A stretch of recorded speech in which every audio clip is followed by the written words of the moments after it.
Guys, we're back. So Happy I just Halloween. wanted to see if Daniel would respond first. That's why there was the I was gonna pause. say, okay. you guys, I did. neither of you moved. There. No, I'm I know. saying I just that- wanted to see if Daniel would go. I'm not sure if I have to say we are back or Happy Halloween. So, but you know, Both. it's So a day not after Halloween. anymore, I know. Yeah. Well, it's You know just how like you- it's not Christmas. Christmas Yeah. is one day, right? I know. When can we play the Mariah Carey song? Wait, hold finally? on. Wait, what Mariah Carey song? Yeah. What? The All I Want for Christmas. You- Oh, that's by her? Really? yeah. Oh, Well, yeah. is that her song or is it she just? It was a remix of. I don't know. I someone think else's it's an song. original of hers, isn't it? Honestly, even if it wasn't, No. it's not like it changes much. You know what I hate? Tell When me. people when DJs, all they do is when they remix a song, is they repeat like one lyric and put in a beat for like 5 seconds, and then they get credited with remixing the song, and it's like, here's, EXP with, Like a Prayer, but it's really just Madonna stretched out with a few things or that. It's just is Mariah Carey the one who made Like a Prayer? No, I believe that. You mean was like a Madonna. prayer? Wait, Like a what? prayer. Da-da-da-da-da-da-da-da-da. That's not Mariah Carey. Is When that you not? call my Is that name. Madonna? I don't know. I think that's that is People are Madonna. Italian. It is Madonna. It is Madonna. It is Madonna? It All is right. in fact Madonna. Well, guys, how was your Halloweens, respectively? Okay. I didn't really do much. Went for Fresh Burger. It's a pretty good burger. I don't know. To be honest, just dropped off candy at my little cousin's house, and yeah, I don't know. Man, I that sounds actually, like an entertaining Halloween. I know, right? I was gonna actually watch this scary movie yesterday, but I fell asleep early. Oh my god. Yeah, no, I didn't do much. Blade 2. It was gonna be Blade 2. You guys should watch it. I'll think Yeah. about it. It's on the list. It's pretty good. Who's it? Wesley Snipes? Yeah, He got then- in shape for that movie. Yeah, and then Guillermo del Toro directed it. Damn. I Yeah. didn't know that. I don't know who Perfect. that man is. Norman Reedus is in the movie. Really? Yeah, it's like one of his first roles. Cool. Yeah. Norman Reedus. Who is that again? Norman. He's the guy Reedus. in Walking Dead. Oh, He's the guy Daryl. with the crossbow. Daryl. Yeah. Yeah. That sounded really familiar. Yeah. Also, he's the been main in it. character of Death Stranding. Don't know amazing what that video is game. either. Well, because it's a PlayStation exclusive, so. You know. Norman Reedus, host of. Oh. Yeah, sorry, guy. Okay. Wait, Oh, cool guy alert. Yeah, sorry. It's- I had to bring up that What did you Death say? Stranding is a PlayStation exclusive. Oh, you're playing that card. All right. Well, go back. Shout out to the high school console wars. Is Yeah. that where we are now? We're bringing it back. Yeah. Cool guy alert. Cool guy alert. Oh guy. Oh my god. I know, Is this hipster what we alert. are? Yeah, so I joked about this off the pod, and you know what's fantastic about the day after Halloween? What? Discount candy. Yeah. I have a giant bowl of it next to me. I got the box that has the Kit Kats, the Smarties, the Aero bars, and I'm not even going to The red address the box? fourth candy. Yeah, I know what the fourth candy is. I'm not going to call it. Oh, I'm not Coffee gonna address Crisp? it because it Yeah. sucks. Do you guys have a Coffee choice? Like, what is your preferred Halloween candy? Aero bar or caramel bar. Yeah? Yeah, or rockets. I'll eat anything. Anything? Really. I'm not a big candy guy. I'm a big chocolate guy, though. You know what I always wondered when I was a kid, What? when we went trick-or-treating? What? Like, a lot of the off-brand candy that, like, I've never heard of these brands until, like, it's Halloween, and you get it in your bag, and I'm like, where Like did what? he- Like what? Like, it's just these candies where it looks like they're knockoffs Yeah. of, like, the major brands, but I always wonder, like, where do you buy this? Because whenever I go to the grocery store or even, like, Costco, I'm like, where do you find, like, this candy? I never see it until, like, the next Halloween. What's string pop? I've never heard of this thing before. And do you know what? Sometimes it's really, really good. Yeah, Sometimes surprises it you. just looks, It looks like something you're never gonna touch, and you just give it to your sibling, and they take it. There was a guy in my area used to give out Coke cans. That is terrible. Hi. What a terrible person. Wait, Coke cans and wait, pumpkin wait. seeds. Yeah. Wait. Like now because they have the really small Coke cans, or like the just the regular Coke cans that you can buy. The at regular store? Coke cans they Wow, give it out. that must have been lovely. Yeah. Always It found it interesting. It adds some weight to the bag for sure, right? It does. I'd end up just drinking it on the walk. That's a good strategy. Did Definitely. you guys ever have a bag or you know what Yes. I hate is in I used a pillowcase when I trick or treated, right? Okay. Is like you know like in movies they have those crappy little like pumpkin like sort of like The plastic little bag, yeah, plastic like things. it's Yeah. almost like, yeah. It holds like next to no candy. It's so small. Mhm. Why would you do that? Who actually uses those? I don't What, think many what was your people. go-to costume growing up? I was Anakin Skywalker from the Clone Wars for like 3 straight years. Okay. I think I was Batman for a couple of years, but like Anakin was my guy, which shows you how long ago the Clone Wars was actually a thing for. I loved Anakin. Yeah. Mm-hmm. Alex? Well, I got pretty lazy for like a good 3-4 years where I Yeah. just wear a hockey helmet and a Leafs jersey. Oh my god. Pretty lazy. Actually, for 2 straight years, this was my most creative idea. I was a hippie. I had Wow. I had a wig, I had glasses, I had a tie-dye t-shirt, I had a mustache, sideburns. I had to glue them on, obviously. I couldn't grow facial You're hair. Not describing a yet. lot of Not people like I the went one you to could high do school now. with. Yeah. You went to school as the guys who smoked outside the hydro plant at the school. Yeah. Dazed and Except, confused. well, I Yes. didn't do that though. I just dressed up like one. No. That's good. Mm-hmm. It's good that you're not a hippie. Yeah. I don't know how in the hell. Yeah. What about you, Daniel? What was your go-to costume? Man, because like I love Batman. So since I was like 3 years old up until I don't know how old, I was like a different variation of a movie Batman. Oh, okay, that's pretty cool. So like I went through my Val Kilmer, George Clooney, Christian Bale phase. Did you have the Bat credit card? Oh no, I really had. I don't like. I used to hate that as a kid, but like It's looking back dumb. on it, I'm like, it's so funny. No, it's not. No, it's not. In It an doesn't need ironic the way. Bat card. No, it's The not. bat card. See it this way: if we Yeah. didn't How's have the that, bat card? so in the Batman, you know when George Clooney's Batman, Okay. he has a Bat credit card, and he's like he never leaves the cave without it. There's like a Mastercard. You can probably track it. It's like, what? How does Yeah. the Joker find out who Batman is? Oh, just do But a see- credit check. See this way: if we didn't have that, we would never have the Christian Bale Batman. Which is not a perfect adaptation. The Dark Knight's wicked. The other two are pretty mediocre. What? I love Batman Yeah, Begins. yeah, I said it. You know, I was the one time I've really put real like not just bought a costume was when I was the Joker in first year, when like that Halloween thing I went to. I did the face paint and everything. I mean, like when I was the Joker, it was really good. Man, in elementary school, when what is it? No, elementary school when The Dark Knight came out.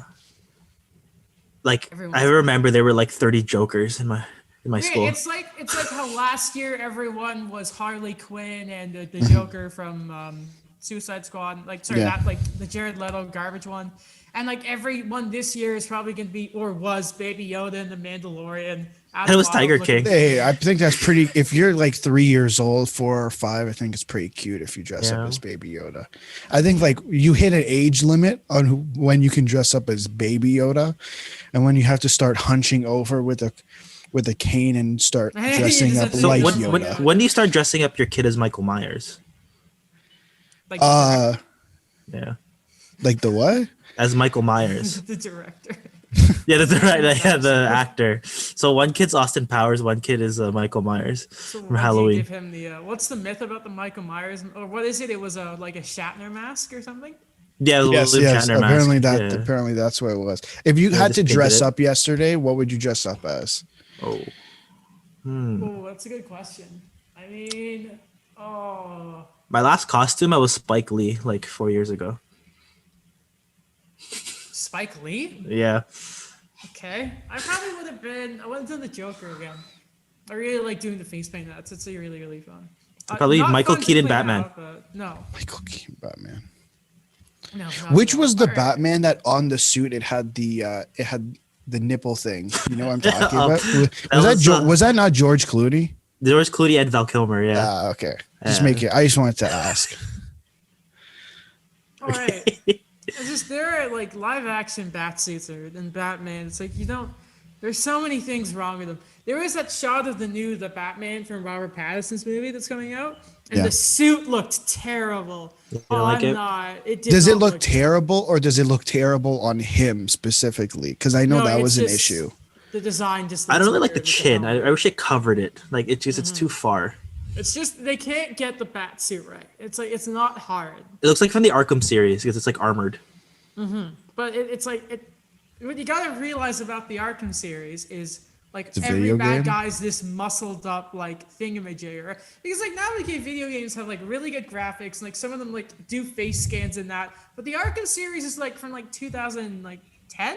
Except NHL, Adam, they can't do face scans. Yeah, I was gonna ask that about how about NHL 21. Speaking of the NHL, we should probably talk about that. But I'm not gonna talk about Bat Cow.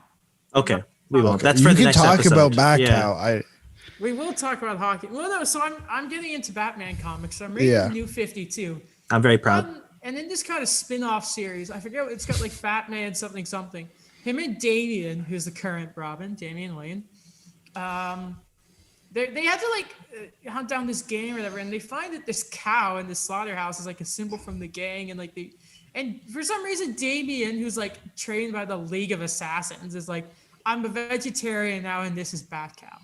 And there's even a part of a comic when like Bat Cow saves someone's life, and Bruce is just at the back computer watching this. I'm like, shouldn't you like? There's a baby in that car, Bruce. Why are you just? It was just something I discovered yesterday. But before we get going, I want to say one special thing. I want to give a shout out to my brother Scott, because was it yesterday or the day before? I can't remember. Well, I'm gonna get in trouble for that. My brother's girlfriend said yes. He proposed. They're This was- engaged. We teased this a few episodes ago. Nice little Yeah, clap. when was it when Toffoli signed, or was it when Gallagher signed his extension? It was when Toffoli signed that he had asked permission for the parents, Wow. and now it's official. So That's boy, good. Scott. Right after their yeah. engagement party, everyone wears a Toffoli jersey because to It's really- symbolize it. No, just Adam. Just Adam. It's Adam. Everyone's in a suit, and then Adam's wearing a Toffoli jersey. See, you know what? They're pretty big nerds. It's pretty cute. So they like. I know they've talked about a theme wedding. So if you're gonna dress up, well, I'll dress up as the Joker or a Jedi. We'll see. All right, let's you talk about hockey now. I'm sure that's why. people Oh are wait, here. question. It's a Batman question. Sure. Remember, there was those rumors going around that Joseph Gordon-Levitt was going to play the Robin. Remember that was a thing. Oh yeah. Whatever happened? Well, I think remember it Dark Knight wa- Rises. His name was. Was it Robin. in Dark Knight Rises? Right, he was Yeah. in Dark Knight Rises. And then it's like, oh man, they made it seem like he was going to be Robin, or my interpretation of it. What ended up happening? Can I just say one thing about the whole Robin thing in those movies? Go ahead. They completely dropped the ball with it. Robin is like half the Robins, first of all, are like he adopts them basically. It's like they're like kids when he finds them. It's Yeah. not some crappy cop who doesn't know how to check his corners. In Criminal Minds, they check their corners. That stupid kid? No. No. Injured, half dead Commissioner Gordon catches him. Like, come on, dude. It's not Tim Drake. It's not Jason Todd. It's not Dick Grayson. It's not Damian Wayne. It's not even Barbara Gordon. It's just this kid. And it's just, it's so annoying. It's so annoying. It's the little things. Being a total nerd of the, it doesn't.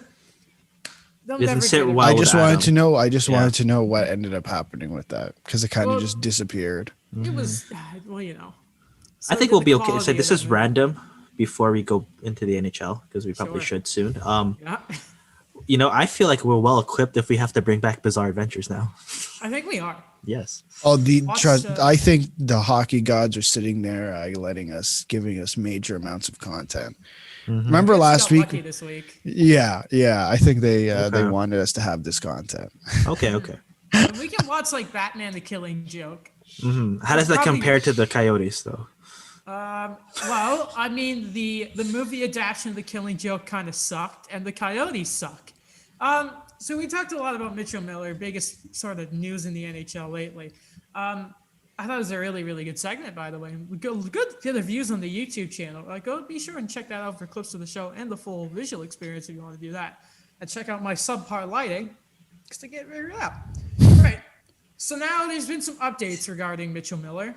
The Coyotes, well, there's almost 3 chapters here. So the Coyotes officially renounced his rights. I'm not going to read their statement because it's way too long and there's a lot to cover today, but you can go read it. But the gist of it was apparently they claimed they were not, and I'm paraphrasing here, they were not aware of all the details. And there's a lot here. First of all, what we need to point out is the Coyotes, and we'll get to him in North Dakota in a second. The Coyotes have now technically lost their 2020 first, second, third, and with renouncing this pick, their 4th round picks, guys. Great asset management. Oh, fantastic. They're just terrible. More on this whole Miller thing. On Insider Trading, Darren Dreger did say, they didn't have all the details.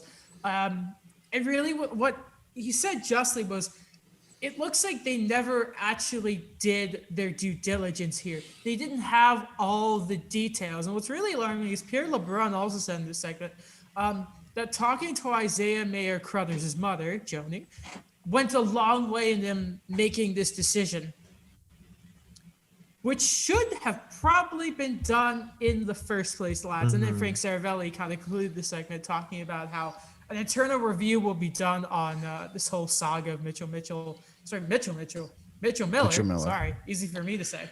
And it looks like the scouts who sort of suggested to draft him are going to get in a lot of trouble, especially. Probably going to be some fall guys in this, lads. But before we go to his future and his university stuff that's come out, let's just focus on the Coyotes and how they have completely dropped the ball here. Alex, I'll start with you because I can tell there's going to be a lot to say here. No, I think shame on the Coyotes, man. Like, I think that's such a lazy excuse. And listen, I don't want to make it sound like I'm bashing Dreger and Saravelli and those guys. I think they're reporting what was told to them. Exactly. I think when it comes to the Coyotes, that's a lazy narrative. That's a stupid narrative. And it's just it's actually not even borderline. It's straight up irresponsible. Mm-hmm. I think it's bizarre that this is the narrative that they're coming out with. And you know what? If it's the truth, it's the truth. And you know what? Good for them. I guess good for them on telling us the truth, but shame on them for not doing their due diligence. Because I for sure know that every other team, I don't know if every other team did, right? So I just think it's shame on them. Like, we watched Moneyball. Yes. Right? And I know, okay, it's not a perfect adaptation of what the scouting room looks like, but I think we have an idea over the last few months, if not the last year at this point, because we're in November, that there's a lot of stupid things that go on. And the fact that you were given this information and you didn't do your due diligence in completely scouting this player and what actually happened is bizarre. Mm-hmm. Daniel, it really sounds, saying that the talking to Joni Meyer Crothers changed their mind.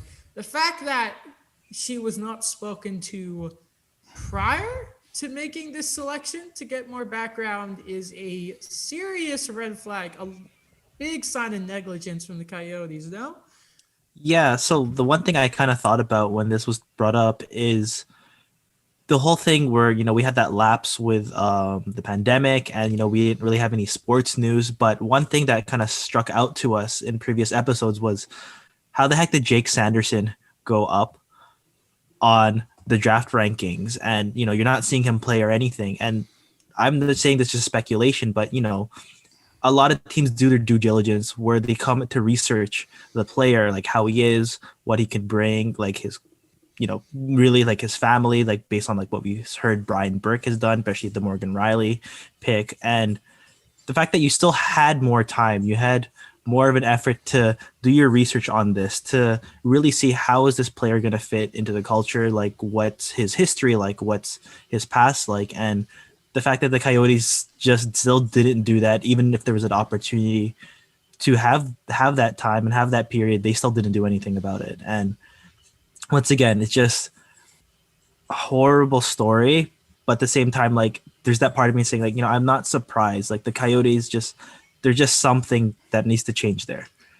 It's what you make a really really good point there. Just the lack of hockey, the lack of anything that existed in that sort of period of March to God, when did everything even come back? It June. feels to June, everything just feels like a giant mess, right? What strikes me is of course, when I got to be part of that Zoom call with Trevor Timmons, he talked about how the Canadians. He made a real point of talking about how many players the Canadians had interviewed, and if you don't have footage, if you can't look at a player's game, and because like if you look at how much NHL staff go on about character, and you're the Coyotes who already got in trouble for, the whole combine testing stuff. All you had to do beside review what game footage there was talk to these players, get some insight on them, figure out what kind of people they are, look at their character. And you couldn't even do that right. It's just another, let's be honest. We'll just say it. This is because of public pressure. And David Amber said it. He speculated about it on Sportsnet. And boy, the Coyotes are just another sort of step here in just, why are these guys a thing? Why are the Coyotes an organization still? Yeah, you make a good point. Like, let's not pretend that they did this because they wanted to. And you know what? It's great that they wanted to be part of the solution. That idea of wanting to be part of the solution in general is a fantastic idea, but give it to someone who actually wants a second chance. Like, clearly this guy still thinks he's on his first chance. He doesn't see what he did. He doesn't think himself what he did was truly wrong. Did you guys see that his sister put out a statement? I did not see that. Mitchell Miller's. No. Oh, first of all, you shouldn't attack someone's family. Let's put that out there, all right? You shouldn't really attack anyone, right? You never want to stoop down to someone's level. But it wasn't the most well put together statement. There were some problems with it. But it was just, you shouldn't have said anything. Because, and I think the reason she really said this was, there's another sort of layer, not just with the Coyotes renouncing the rights to Mitchell Miller. The University of North Dakota, who he was going to play for, have also removed him from their hockey program. Now, in a statement they released, they did make it clear that he could still attend the school.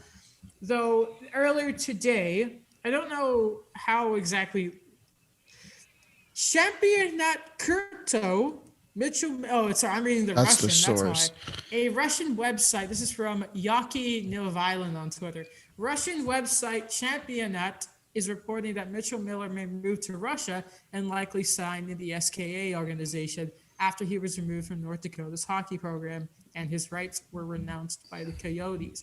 Now, I almost laugh at this part because everyone was joking that he was going to go to Russia, and that's exactly what happened.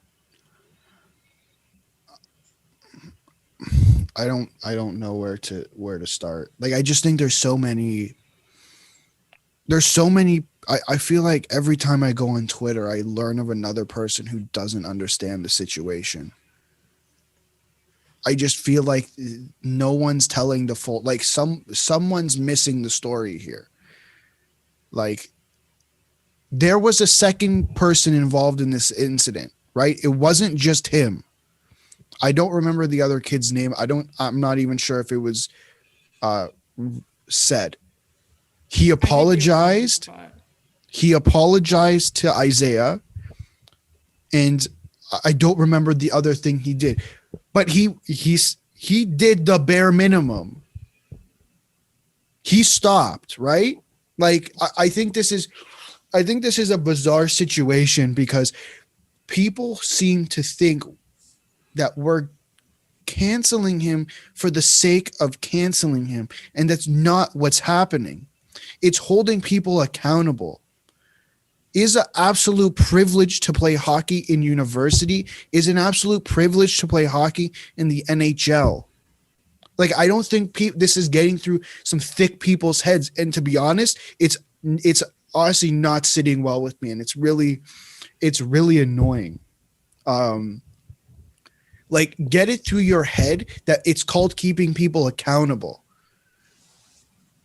Like, it's that simple. I agree with that point where, like, I like what Alex brought up, where a lot of like the comments have been like, what do you expect this kid to do?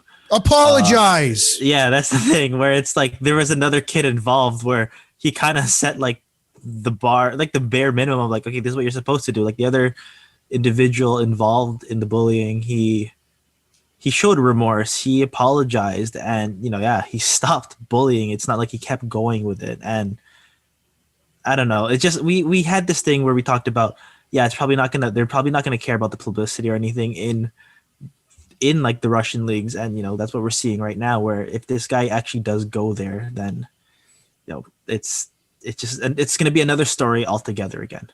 Not only did this kid go to juvie court at the age of 14, and I guess he was found guilty, he did it for 2 years after. So you tell me, did he learn his lesson? Again, by the judge even said, I don't feel that you're actually remorseful here. He's literally apologized in quotation marks to everyone but the kid he bullied. Prove to me, give me a list of things that this kid has done over the last 2 years, 4 years, that wasn't court ordered, that he did, that proves otherwise. This is called holding people accountable. It is an like, again, I'm going to say it again because I think it needs to be repeated. It is an absolute privilege to play in the NHL. It is an absolute privilege to play hockey in university. It is an absolute privilege to play hockey in AAA, AA, single A, whatever. They were talking about this on SDP. I don't know if either of you have listened to the episode they talked about it. I don't remember if it was the last one or the episode before. They were talking about what would your parents' reactions be if you came home and this is what happened. I don't even know, because I can't even think like that. I can guarantee you, if I was playing hockey, I would not be playing hockey.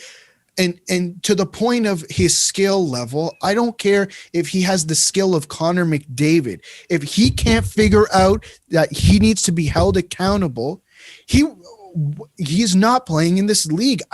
This is my opinion.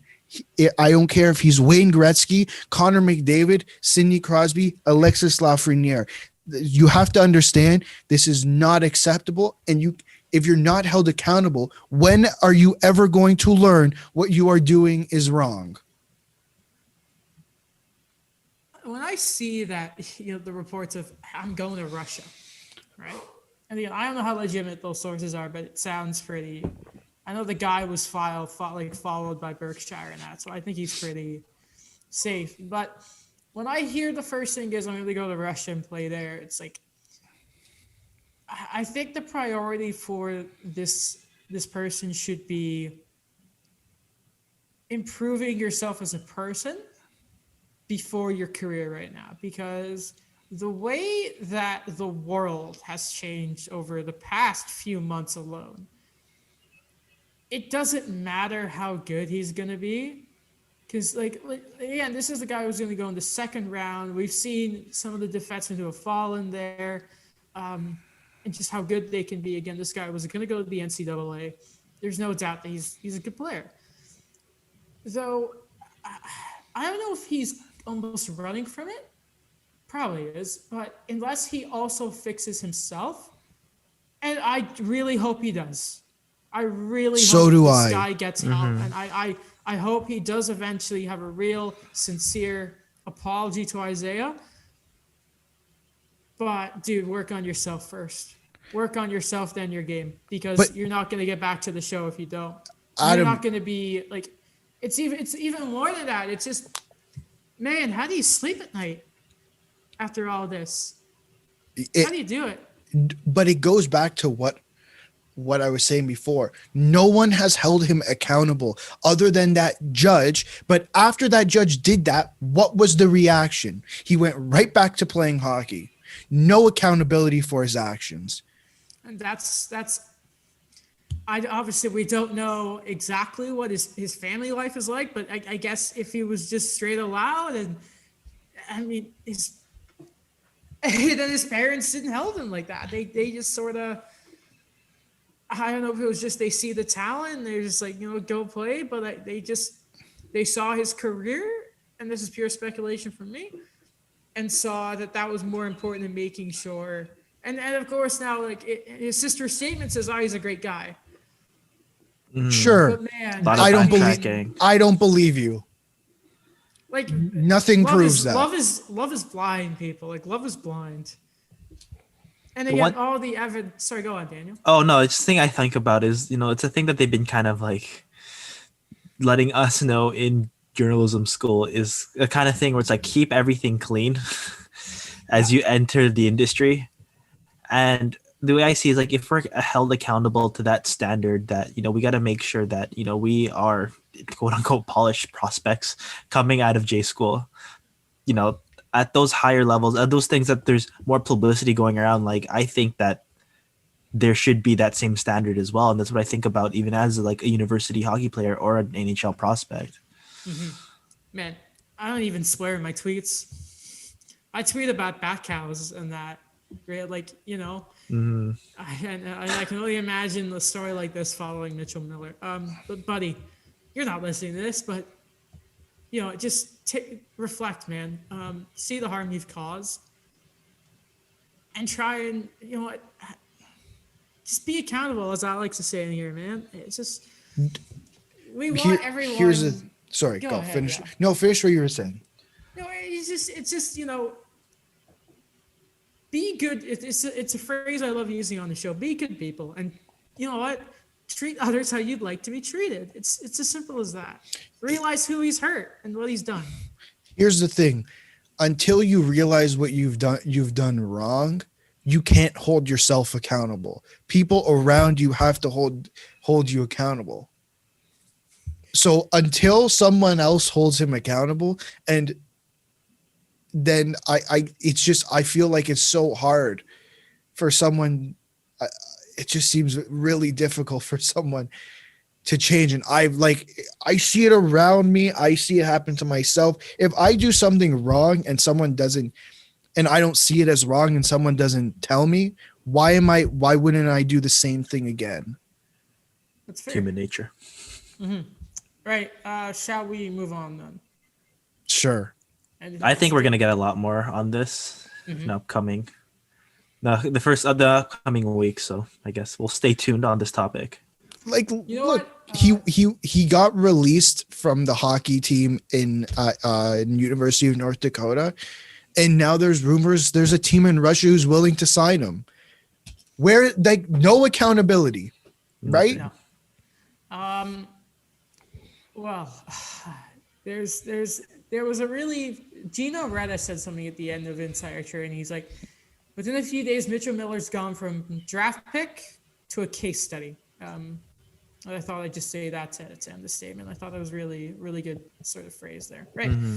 Okay. Now we get to laugh a little bit here, because the Ontario Hockey League won't have body checking this season, or maybe it will. Right. We don't know. It's an absolute joke. We don't know. So over the past few days here, I've got it written down in case anyone's wondering what I'm looking at. Over the past few days, the story has evolved with Lisa McLeod, Ontario's Heritage, Sports, Tourism, and Culture Minister, coming out and heavy quotations confirming that the OHL will not have body checking for the upcoming season. Her given reasoning, being the removal of hitting is a necessary step in preventing the spread of COVID-19. It's a necessary step. Then reports came out saying, and the first person I saw was Darren Dreger, so I'll quote him here. Sources say there has been no official decision on removing body checking from the OHL. There's been a number of discussions between the league and the provincial government. Talks and negotiations are ongoing. Then Rick Westhead, who is a great follow, who we've brought up a lot of times, I just wanted to say, and I'm going to paraphrase here, said the sports minister is unwavering about the decision of no hitting. Westhead gave a quote where McLeod said, "They agree to the rules or they don't play." Then Miss McLeod quote tweeted that Westhead tweet and said, "Also, this is correct. This isn't," and then she tags her minister. So I guess she's saying it's not a minister decision. She says, "It is a health decision. I trust this matter is now settled." Nope, Then, not settled. yesterday, Ontario Premier Doug Ford, aka Miss McLeod's boss, tweeted, quote, "We are," and can I make it clear, like we're smart, we're university students. We're not Doug Ford's biggest fan by any stretch of the means, but like I don't want to agree with him. I don't like him, but like, quote, "We are engaging with the OHL to create a safe return to play plan, which will need to be approved by health experts.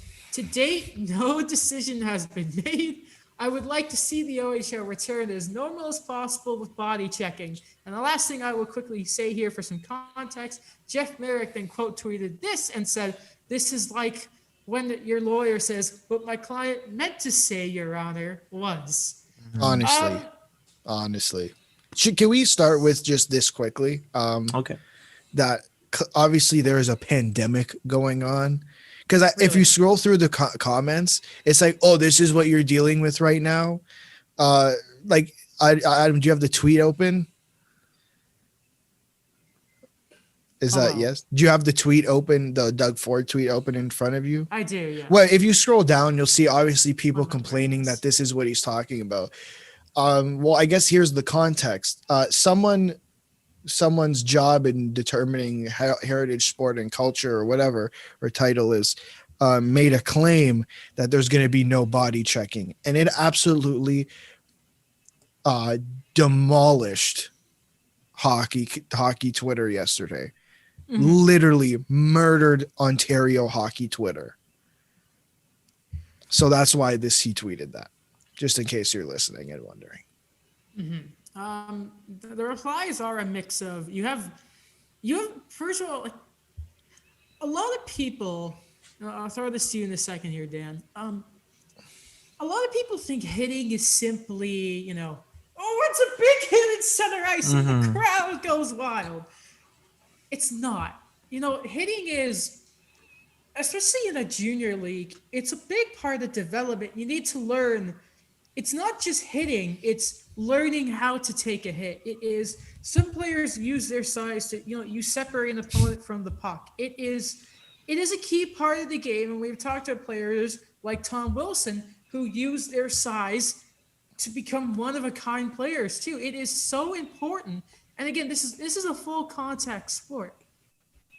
Daniel, this is a hogwash.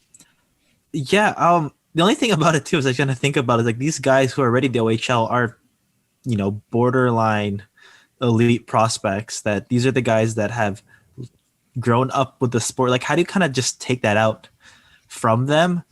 And what I kind of see too is like, how do you prepare them for the AHL, NHL, or like the next level of things where it's just kind of like, oh, suddenly I have to play a different game, but then readjust again when you get to the next level. I forgot, and I really wish I had this tweet, but I you guys may remember when someone's like, what about like the 6-hour bus rides, or what about sharing the same ice, Oh, we can leaving a list vapor trail. we can list every single thing that's longer than a body check. Yeah, and it just even the face-offs where it's just like you're right in front of the person, where I kind of feel that that's already kind of close contact. Yeah. Like you don't check the person for like 10 seconds.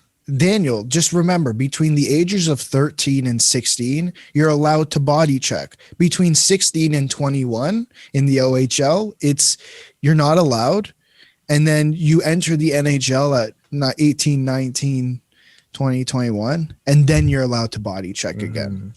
It's like, if you imagine you came from let's say that you're Sean Wright, all right, and you don't get the body. No, I don't think he's eligible to be drafted this year. I believe it's the year afterwards. Yeah. But Yes, he's let's say 16 right like now. something goes amiss and like he can't and the OHL, let's say he's being drafted next like this season. And for the 21 season, let's say the Islanders have a messy sort of like no, not the Islanders. Let's say the Devils come last and Okay. they win the lottery, they draft him. And his first game is against the Islanders. And their entire style is defensive, hit you down. He's not going to make it. Like No. your body, it's like, how a worksman will have, the calluses of their hands. You gotta build it up. You gotta get your body used to it. And it's, like, do you want to social distance everyone on the bench? Mask while you're doing it? It's not even just out of face-off, the guys taking the draw. It's the wingers matching up.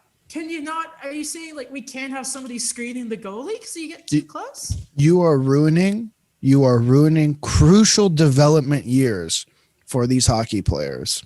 Now, Crucial. And of course, a lot of this was because the QMJHL and training stuff was getting hammered, right? That's why she did that one thing. Now, the issue we will have is a lot of people might just say, you're sports guys. And Steve Dangle made a very, very good point I want to bring up here. This woman, Miss McLeod, respectfully, this wasn't her first job. I believe Steve said, because he did such a great job handling, the kids of autism and all that she was reassigned.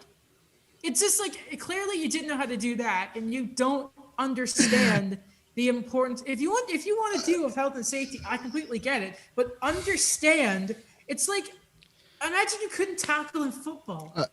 It's like two-hand touch, flag football from high school. It's not how it works.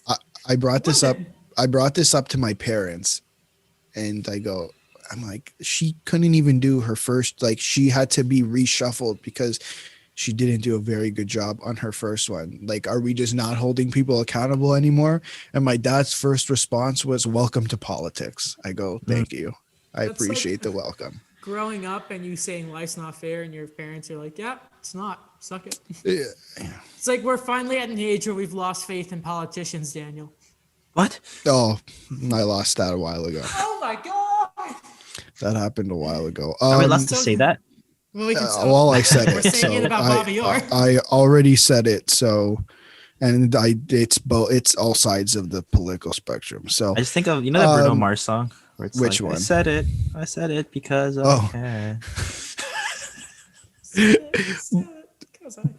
See, so the thing with there's so many ways of looking at this. Number one, you don't even actually have a decision yet. So I don't understand why this is coming out now. Did he just, I don't know if either of you know, is she the one who brought this up, or was it Dreger or Westhead who reported it? Okay. I don't know you guys, but I saw a Sportsnet tweet about it. I clicked on the article and it said that she had confirmed there was no hitting.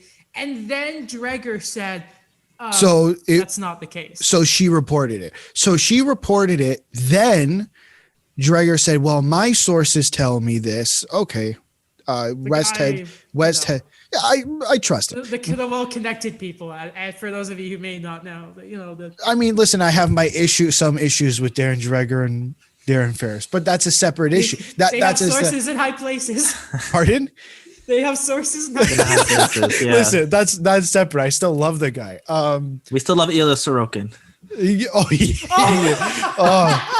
Listen, I'm taking Reporting Sports, and they had one of our video lectures. It was with Arash Madani, and he goes, if you're right 99% of the time, you're wrong 100% of the time.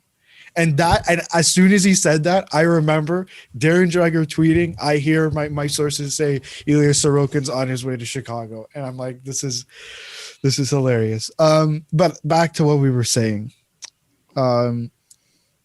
How did this, I want to know the thought process on this being reported. Darren Dreger coming out saying this might not be the case. Westhead saying a similar thing. And the next day, the premier of this province comes on and says, this isn't confirmed. How does this happen? There is some broken telephone. Somebody The Zoom Somebody meeting's did not working for them either. They did not. Somebody didn't circle back to their boss. Broken They didn't. telephone.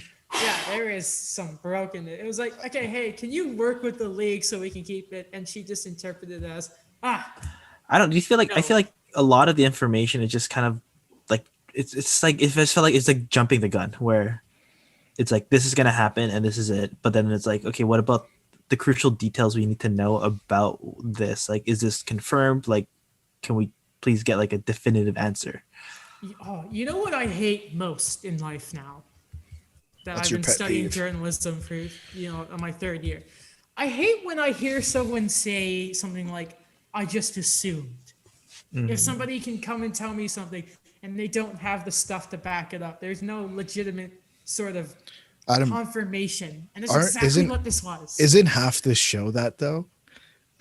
We have never come on and just been like, well, no, it's not. No. Because if I come on here and I'm like, I think the Canadians are going to be great next year, if I Yeah. say on paper, it's because all we have to go on. If you No, I know. analyze, and it's like, oh my God, Garrett Sparks let in a crap goal. It's like, it is fact, it is a crap goal. If I watch a Grand Prix and I see Valtteri Bottas as a piece of a Ferrari in his car and he can't move, then it's like the fact is here. There's a difference I know, between I know. speculation and just throwing crap out there. Ask the president of the United States. I mean, we about do that sometimes. Or We do that follow ups. You know what bothers me in hard news? What? Where there's an article that says more to come, but there's actually no follow up article to it. Like hard news is like, all right, this is what's happening. Dot dot dot dot dot.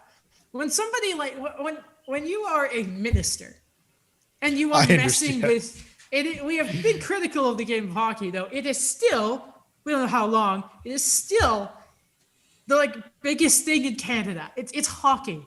It is, as much as we rip on the league, the sport of hockey. Let's get in there. It's still the lifeblood of this damn country.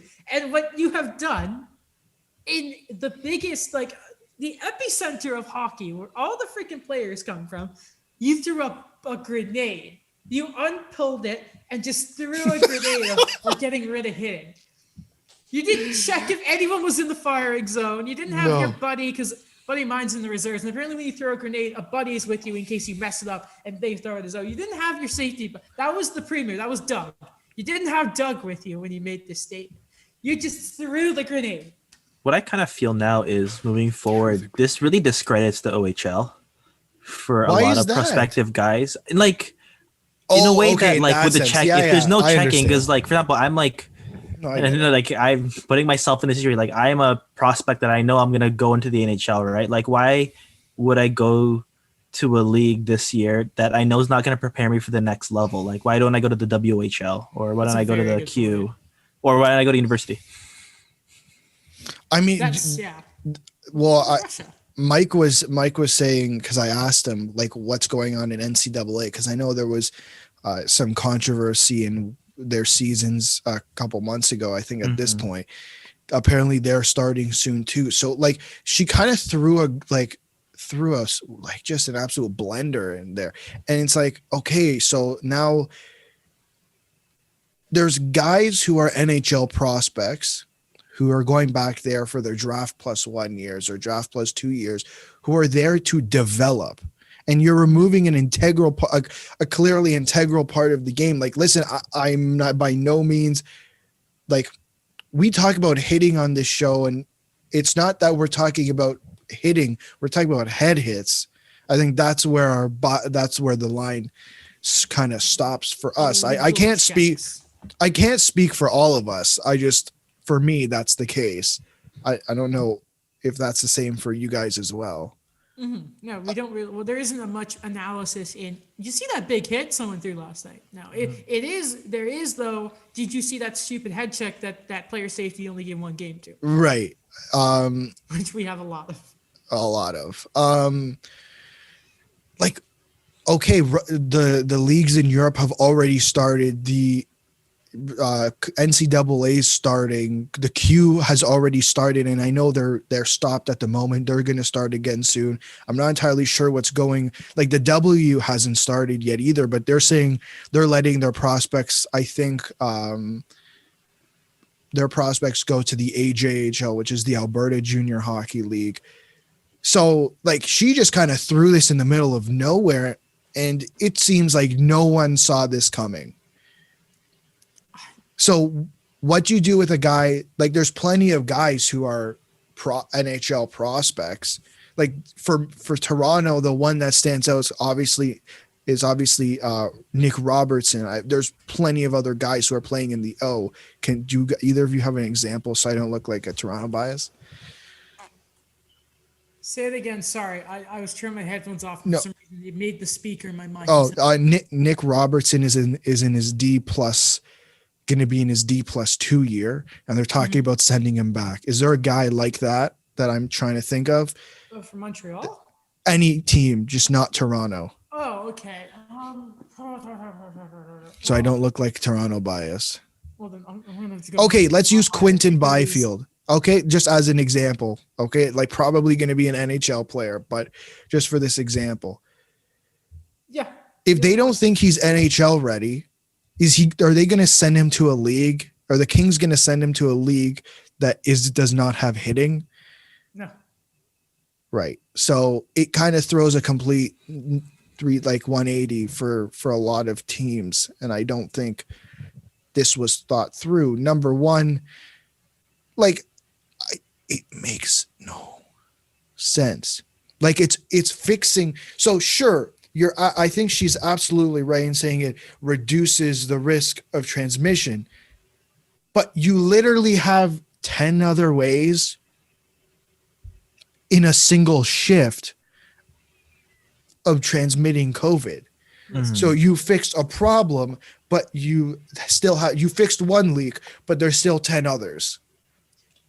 Another example I could give too is when we've talked about it before, and it's if Jamie Drysdale doesn't stay with the Ducks. Like he's Even a guy better that example. technically he could probably play a first few games for a defense that really needs him on the right side. But then if they don't feel he's ready within the 9 games, how is he gonna look different this year if he goes back to the Erie Otters, where now there's no checking? Like, okay, adapt your game again. Like I think when you think about these players, like even like Nick Robertson, where they play a certain amount of games, they're groomed to be these type of guys where they say, come into the NHL lineup, this is how you want to play, and they're like, no, it's not really working right now, let's develop you more. But then you have to readjust your game in such a dramatic way again if you go to the OHL and you say, okay, there's no body checking, but yeah, when you go back to the NHL, readjust your game once again. It's gonna be like that for more than just those guys, though. Because the ones who are going to really, let's be honest, at the end of the day, the guys who need that league are the guys like, and I will bring to Montreal example, a Jan Mysak, like a guy who has come overseas to play in a certain league, and now he's not going to get that development. And if you have the OHL, which has so goddamn many prospects, if they all of a sudden have to flood to other leagues, there's only so many spots. An SHL team isn't just going to say, I'm going to get rid of my top guy. Patrick Berglund's not going to be scratched for Joe Smith from Edmonton, right? There's priorities here. If this goes through, it is seriously, there are ripple effects. Though we might want to move on, though. If you guys have any sort of closing things here, because we still have a deep dive to get into. I know. I just have an idea I want to throw your way. Sure. And I know it's a little expensive, but isn't the OHL the most viable league, or CHL in general, to put into a bubble? They don't live at home. They don't live with their parents. The school is, I don't know what the OHL school system is like. Like a lot of them go to like local high schools, like around the team. Yeah, they go to high school. They go to high. They go to high school. Like, right. So, and I understand it's expensive for all that stuff, but without the expenses, aren't they the most viable league to put into a bubble? Because the concerns that we had with the NHL were mainly, well, I don't want to leave my family for 6 months. Mm-hmm. Well, yeah, if money wasn't a thing. Yeah, I know.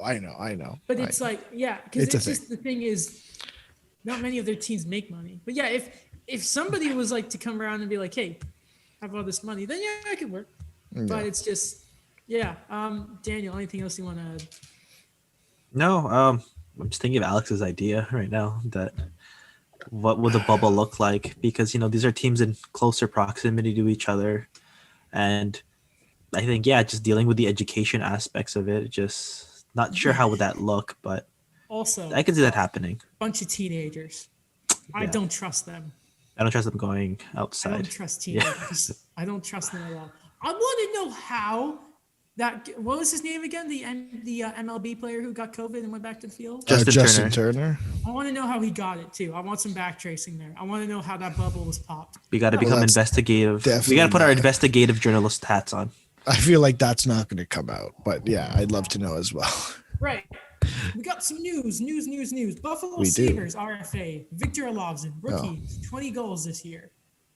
Re-ups with the club for 2 more years. The deal has an AAV of $3.05 million. Box office. Man, that 50 grand. Yeah, I mean, like, listen, like, again, I think it's a prove me bridge deal. Fair.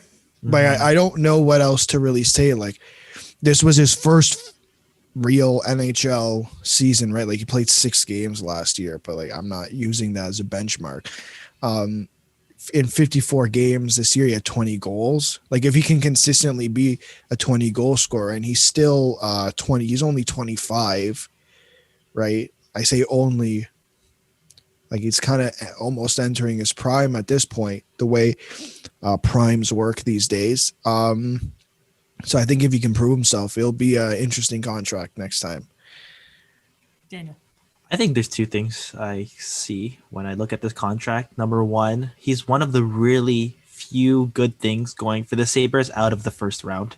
Because I remember that was a huge, that was a huge thing with Jason Botterill, where they realized he's not getting any talent beyond the first round. And then to get Victor Olofsson in like the 7th round has been, huge steal for them. I think that he's really shown he could be a good contributor. Like, that was a really bad team last year, and he still put up 20 goals. Mm-hmm. So I think I'll pat the Sabres on the back that they've created a bit of a support system. Again, like, I know Taylor Hall's there, but to look at Eric Stahl and like what he kind of brings to a team, I think that that's going to stabilize things a bit more in terms of the leadership, a bit more of accountability, and a bit more of someone that could actually show a lot of these young guys that have never really had that veteran guy on the team to show them like the ropes with things, like what it means to actually win, that winning culture. Mm-hmm. Daniel, are you suggesting that playing next to Jack Eichel gets you at least 20 goals? I think so. Bizarre. Well, he did score a lot of them on the power play. And about finding a prospect in the 7th round, a broken clock still works 2 times a day. Is he a poor man or a rich man's Andreas Janssen, or even? Well, we'll see. Give him another year. Yeah. Okay. No offense, but I don't always think of Andreas Janssen as a comparable for a lot of them. Neither do I. No, okay, because he was like a 7th round guy that, skilled guy that took a while to develop, came in, I guess. That's Yeah. fair. proved he could be a top 6 guy. That's what I kind of felt. I don't think you can say poor man's thingy for a middle 6 player, though. This is my opinion. I mean, hey, good for them. They need guys. He's good. Whatever. Maybe he should have been yeah. a Calder finalist. No, he shouldn't have. Nick Suzuki should have been. Don't Okay. mind me. He wasn't going to win because, Cale Makar. Let's go. Dale Talon. It's really funny that last week there was noise made on the podcast, and the NHL were clearly listening. Dale Talon, NHL investigations from Sportsnet via the Associated Press. NHL investigation finds Dale Talon, former GM of the Florida Panthers, allegations were not substantiated. I'll read a little snippet here.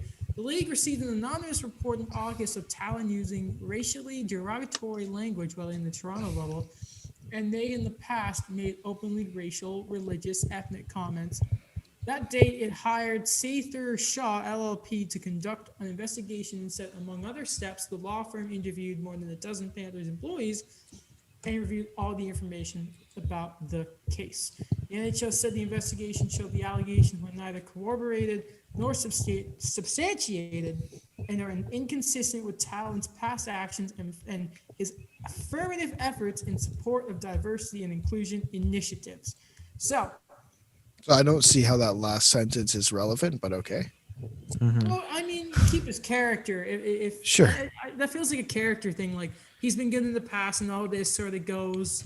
Like no, it's the same. I get that. I get that. I mean, it's just that's fancy stuff. I mean, I did he read do that. it or I'm did like, he okay, not? whatever. Well, Yeah. no, I he know. didn't. But No, I know, no. I know. I'm not. I'm just saying. Like, I get why they put the last part in there, but it's not about his past actions. That's not what the concern is. It is about that one or multiple incidents in the Toronto bubbles. That is what is that question here, right? fair enough. Do we have anything to say on this besides? I felt like we should have mentioned it because Probably. we Yeah. did Yeah, give them a we hard did mention it last Yeah. episode. I mean, that doesn't change my opinion on. I have no idea why Jim Rutherford is bringing this man in to his front office. Oh, that's just an old hockey man thing. That's just, Yeah, the old boys club yeah. strikes again. Yep. I mean, hey, we criticize the Penguins plenty. Right. Do you guys mind if we scrap Calgary or until next week? Okay, 'Cause it's like Yeah, I whatever. don't. What was Calgary? we talked a lot about them already. Oh, they were looking for an experienced right-handed D, but Oh man, only if there is one on the market. yeah, I know. Well, do we want to talk about that or no? Or wait? Travis Hamonic? Is that who it is? Sammy Sorry. Vatanen? What? Sorry, I couldn't. Someone was just telling me off screen. Oh, okay. I mean, hey, I mean he's out there, and I think his value is falling every day. But if we're talking about guys who may be losing value, but this guy's pretty confident. Mike Hoffman is not afraid to wait until January if he needs to sign. This is from Insider Trading. Pierre LeBrun saying that LTIR situations closer to the start of the season could work in Hoffman's favor. Talks about Boston and David Pasternak. If they get him, so help me God. St. Louis and Vladimir Tarasenko is another one.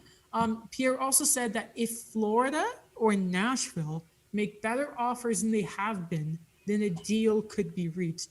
Now, at first, when I read this, my first reaction was, Hoffman, I can't believe you have the balls to try and pull this leverage in the pandemic. Then I realized, you know what? Krug and that got away with it. But then I also thought, and I'll ask you guys, is Hoffman, he is a 30-goal scorer. Outside of, and goals are very important, but outside of that, Don Decisions, I believe, has called him an empty calorie player, and I was critical of him in the past. Is it the right decision for Hoffman to sort of wait, knowing that there could be, as Pierre speculates here, an LTIR sort of situation where he could fit into a lineup? And besides the point that we really hope he's not a Boston Bruin because they don't need that. I think it's fine for him to wait. I think he's he can be a very valuable piece. We know goal scoring, how much people value goal scoring. So Except the Jets. except for the Jets. Daniel. Yeah, I think the way, and I think the scores talked about this too, where he's been given a lot of short-term offers, and I don't, they never speculated, they never mentioned a cap hit or anything, but maybe it's just something he's not satisfied with. And I think given his age, given where he feels he could fit into a lineup, maybe he wants a bit more term, and maybe he's gonna wait until teams kind of look at LTIR, look at what they kind of have going to the next season, and say, hey, we actually need more goal scoring. And, you know, in terms of the empty calories argument, I think that he does what he needs to do, like Hoffman.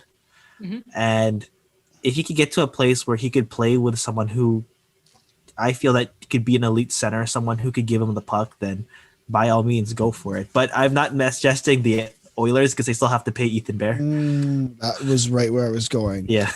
Like, why on earth? Like, I don't know why that wasn't their first pickup. He can play with freaking Connor McDavid.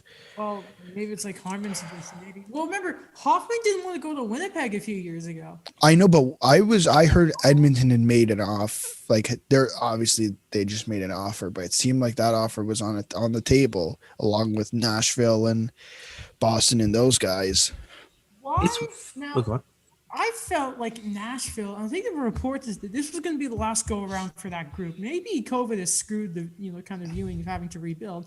But why the hell are Nashville looking at this? You're not good.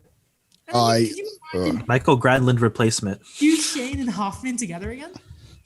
I think they're trying really hard to keep this thing intact, like trying to keep it intact. Because when you have like, how do you rebuild or how do you retool with a back end of Yossi, Ellis, Ekholm, and then eventually when Dante Fabro improves?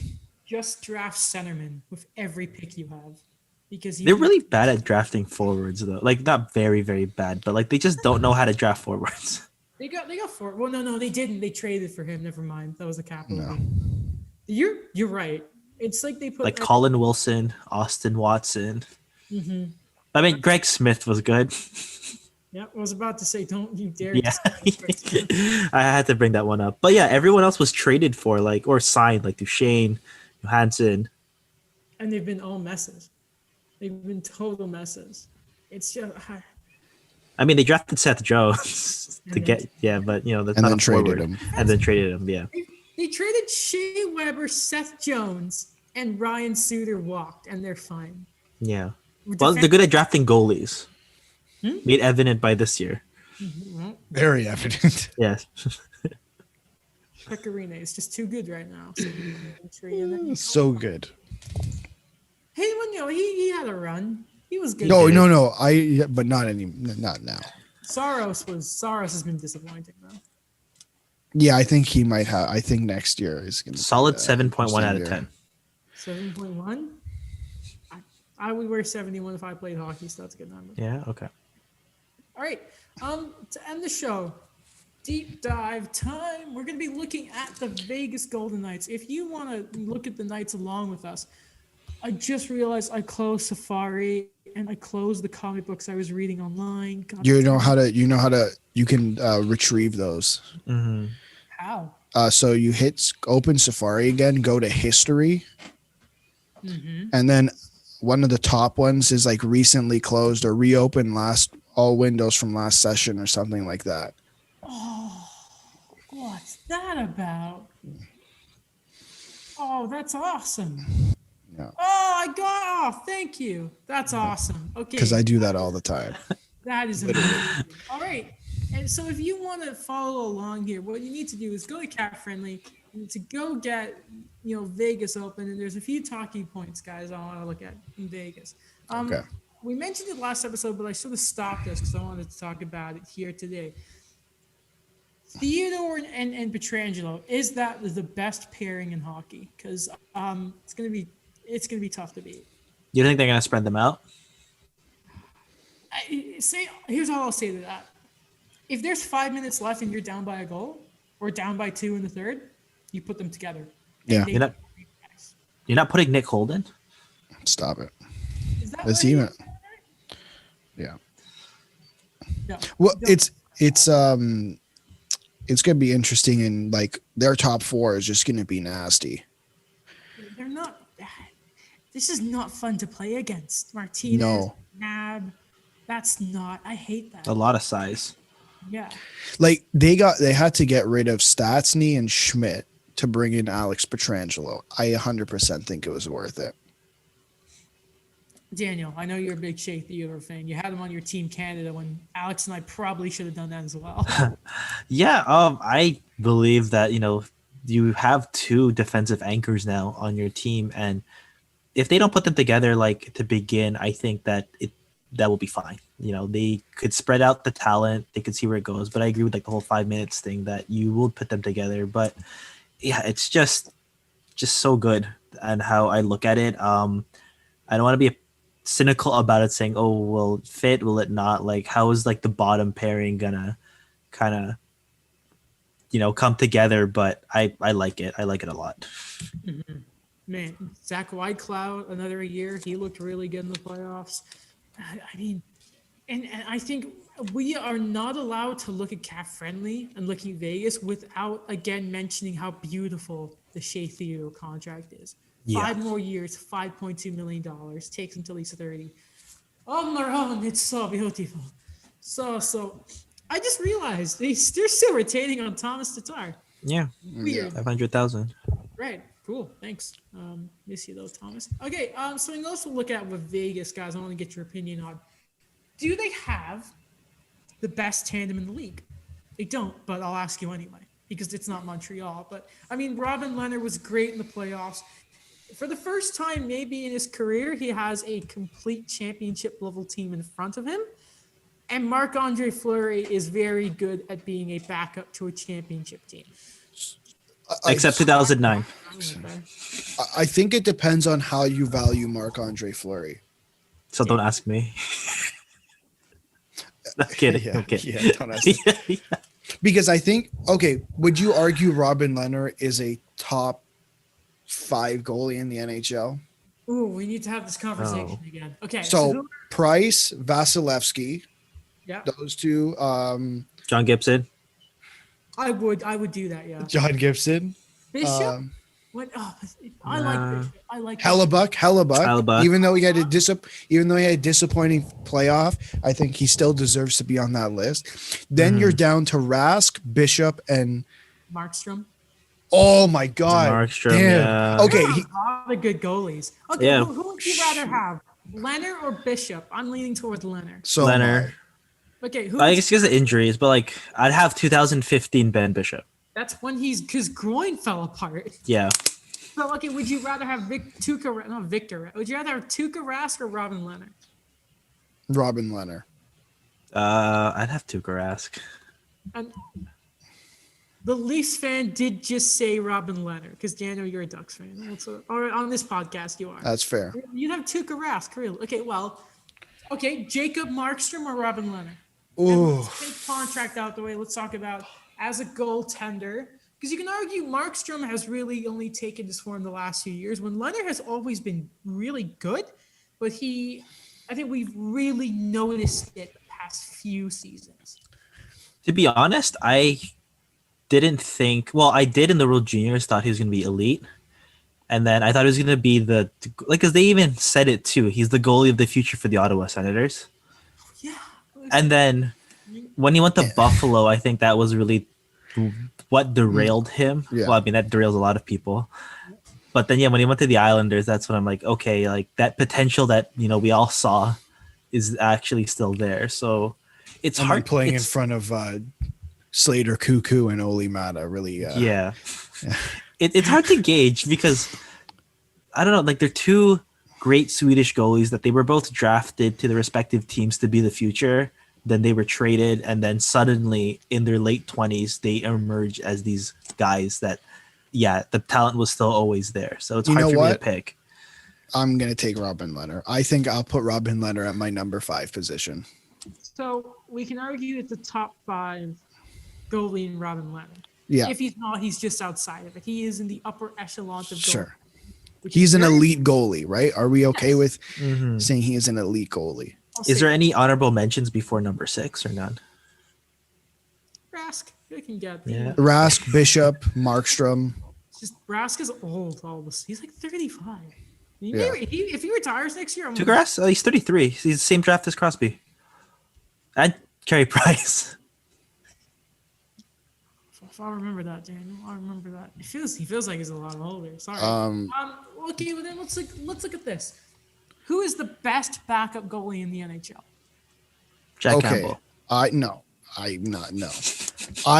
Because you brought up Montreal earlier. I take, and you said we're taking contracts out of it, right? Correct. Yes. I take Marc-Andre Fleury over Jake Allen as a backup, Yeah. right?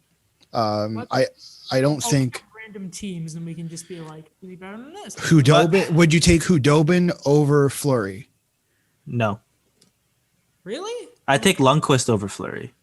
What? So Yeah. What?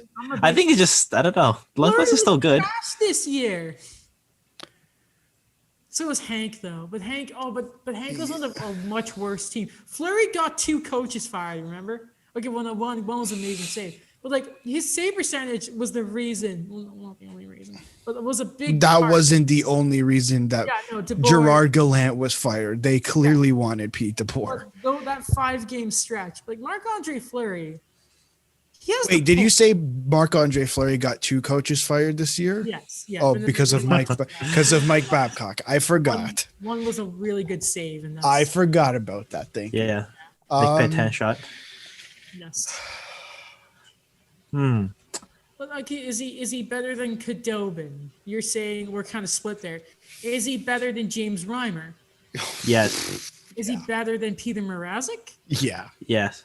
Is he better than Brian Elliott? Yes. Yes. Is he better than? Is he better than? I almost said Corey Schneider. Of course he is. Is he better than Corey Crawford? I Ooh, don't that's an interesting one. I don't think so. I say yes. But really. is Corey Crawford? No, but what is Corey Crawford a backup though? Wait, do we compare because me and my nostalgia, do we compare Fleury overall in his career to Corey Crawford or just how it is Currently, now? currently. Right now. Currently, Is he better than Koskinen or Mike Smith? yes. Yes. That's not even But a by the way, I'm question. still disliked that Fleury didn't make the 2014 Olympic team and Mike Smith made it over him because the Coyote he had that Oh. one good year in 2012, Mike Smith, and then he wasn't good in 2013. It doesn't matter. They weren't playing over Carey. I know, but still, I still wanted Fleury to get a second gold medal. But we can agree they have a pretty damn good goaltending tandem. Right. I think it is up there. I don't know if it's the best. Solid, I think. It's very solid. I think I think Adam makes a good point in Montreal because I think Carey Price is that much better than Robin Leonard that that doesn't even matter who your backup is. That's true. That's true. And the advantage is Fleury can play the amount of games that Liner is going to get the rest. And one more question with Vegas I really want to ask you guys about. Okay. Because I always look at a team sentiment and I'm like, all right, Chandler Stevenson's one of those guys who's left wing center lifted, so was no second Nick Watt. And then I see William Karlsson, I'm like, okay, he's not what we thought he was in Columbus. He's okay. He's all right. I'm good. I'm good. But the big question I have here is, can Cody Glass take that big step that they need him to? Because Pacioretty really needs that, I think. Well, let's ask our prospect guru, Daniel. Dun, dun, dun, dun, dun. Tell me about the. I love Cody Glass. I think he's a great player. I think that people knock on him a lot because it's just been kind of slow. But at the same time, like where they put him in the lineup when he did make the Vegas squad it's a lot of it's been sheltered, and we don't really know what he's gonna look like with these top guys. Like if I use one example going back, like the Devils didn't know what they had with Adam Henrique when he came in. He was playing like the fourth line center, and then suddenly, if you give this guy an opportunity, and it's just because there was injuries on the team, you put him in between like Zach Parise and Ilya Kovalchuk, you'll eventually know like. For what the guy was drafted to be, you'll see whether or not he could survive in the deep end. And I think that's the case now with Cody Glass, that he's given enough time already in the juniors. He's played in the major tournaments. He's played in the playoffs. He's been a guy that I think finally they need to kind of see, okay, Cody, are you ready to be in the top 6? And the thing is, if he's not ready, then that's okay, but at least try it first. And sorry, go ahead, Adam. Last week a big thing was comparing Colorado to Vegas. And one thing I'm thinking about with Colorado is I'm like, okay, right, McKinnon is a god, obviously. Second line center Nazem Kadri. And I'm like, I like Kadri more than I like Carlson. And without the unknown with Cody Glass, one thing I can for sure, thinking right now, Colorado, I'd give the edge down the middle as well. Go on, Alex. Well, Cody Glass has obviously, I think he had knee surgery back in March. Like he didn't play in the playoffs. I don't think. My mistake. Let me check. I don't think he did. It's not up here on Cap Friendly. He played 39 games this year. In the NHL, he had 12 points, 5 goals. My mistake. He did right. not. So I think he played in the Chicago. Sorry, I looked at Chicago Wolves. My mistake. His that's right fine. knee. Pardon? He had surgery on his right knee. You were right. So yeah, like I think, he was gonna be ready for training camp that was gonna be training camp that was supposed to be in September. Obviously, COVID. So now he has more time off, and I think that might actually end up benefiting him and, his knee being fully healed instead of kind of rushing it back and maybe coming back too early. And I think he does take that next step. Like, he's still young. So I think Daniel's right. Even if he doesn't take that next step this year, I think that's okay. But then it puts Vegas in a weird situation, and who in the world is going to be your second line center, considering you're over the cap and There's still teams that are over the cap, and I'm like, what are you gonna do? There's one thing I kind of want to like mention about Cody Glass, if it's okay. I think that he is sometimes judged by the fact of where he went in the draft and who went before him. Oh no. Because like you look at 3, 4, and 5, like Heiskanen, Makar, Pedersen, and then Cody Glass. But I like to argue of who went after him as well, like Elias Anderson, Casey Middlestad, Michael Rasmussen. And these are guys that we really didn't have a conversation too much on those 3 guys who went after him, because I think Cody Glass is still, I know, like it's like that midway point in the draft where it's not like, okay, time to cut the ties, or, we already know what his ceiling is. I think he's in that other position, other group where if there wasn't any other year and you didn't see those type of guys go before him, then I think that would be okay saying, okay, let's keep developing this guy as like a future top 6 center. Yeah, man. Clear framed glasses. I just realized that. Pardon? Daniel has clear framed glasses. Oh, I didn't even notice. Okay. Whoops. They look really cool. Whoops. Thank you. Like, I'd argue, hey, go out and get a center. Like, I mean, is Mikael Granlund? I don't know. But again, you're over the cap. So, like, you're in this tricky situation. Let me pull up again. I closed it by accident. They're cap friendly here. Like, just open and reclose it all the time. It's my shit. Yeah, honestly. I don't know what you're kind of moving out. Like, you signed these guys. I mean, you're going to have to move somebody. I don't necessarily think that's up for debate. You're not moving Mark Stone, obviously. No. Like, you're moving a lower end guy. Like, I'm looking at the bottom end of their roster. Ryan Reeves just signed Ryan Reeves signed an extension. William Carrier signed an extension. How much does Reeves make? 1.75, 2 years. I think they signed that on June 15th. So this is during the pandemic. They did this. Oof. I don't know. Sorry. Like, dumb idiots. I'm sure they could get something for Reeves. They won't because they Sure. love him. Like, Yeah, they love him. 1.7 for Reeves? There's just so many pieces here that I just kind of think like, what would I take away from here? Because like their bottom 6 as well just fits so well together. Mm-hmm. What that Carrier Reeves combination's always been the whole like. Yeah. Or Nikolai Waugh, like I love that he developed, former World Junior guy, that he finally had a chance because like he wasn't getting it in Carolina. Mm-hmm.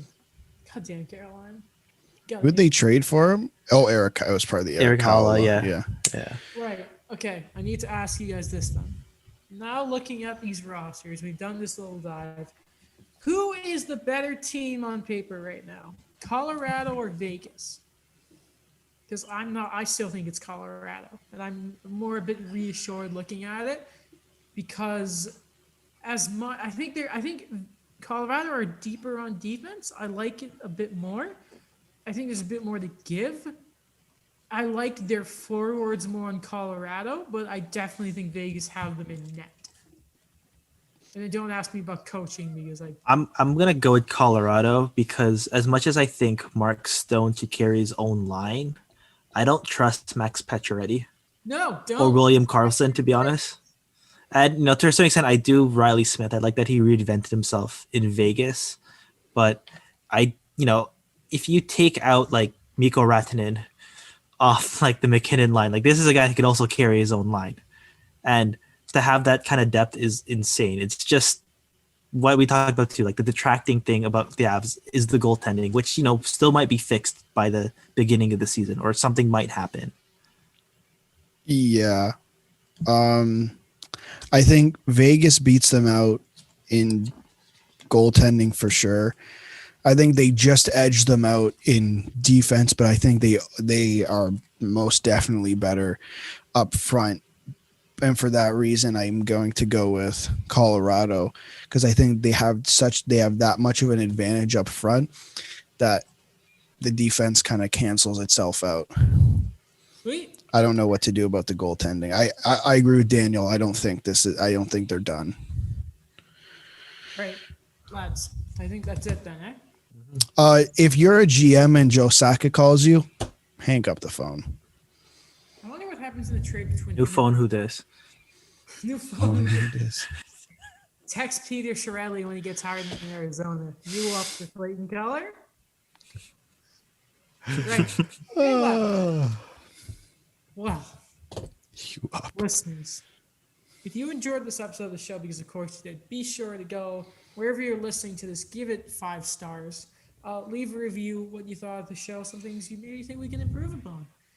We'd love to hear it. Be sure to check out the YouTube channel for clips, visual experience of the show, my YouTube channel as well for all your Canadians needs, Alex's blog for all sorts of fun hockey content. Check out all of Daniel's stuff with the Ryerson and all his fun sort of business, all the hoopla around our lives. It's great. Check out all social medias. They're all in the description as well. Tune in next week when we do a deep dive. This starts the week, isn't it? What Sunday? Yeah. Come here Wednesday when we talk about what team? The Atlanta Thrashers. No, I'm kidding. No. You want to do Winnipeg? Sure. Okay. I was gonna say more to come, but yeah, I'm on Winnipeg. Are we gonna do one of Montreal and Toronto, or have we? We already did it. Okay, good. And Anaheim, we kind of already did that too. Yeah, we kind of did that too. All right. Alrighty then. Oh, thank you to Voice Ad as always for being a fantastic platform for the show. We really appreciate it, even though I almost forgot you, but you're our favorites. Thank you very much. Alrighty then. See y'all. Bye. Bye.